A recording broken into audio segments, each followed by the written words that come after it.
南神华庆安宫要举办新明嘉年华艺术绕境，特别来打造妈祖甲众神的艺购车，甲八仙祈福的花灯。欢迎这礼拜六，大家做伙来斗热闹。台南神华庆安宫会伫12月7日拜六举办2022新明嘉年华艺术绕境和妈祖同行和兔年花灯活动。我们也举办了第1届的上化庆安宫的这个灯会，我们叫做万兔参佛因为明年是兔年，然后请连胜泰老师来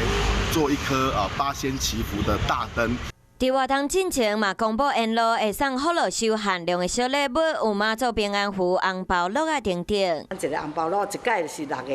个，互咱安尼才过年，互咱才会迄个时大甲咱的时势，搁咱大家拢会当安尼身体健康、平平安安会当发财。大趁钱！欢迎大家12月7日暗时来参加活动，迄天，阁会有妈祖的神秘小礼物卖送予大家。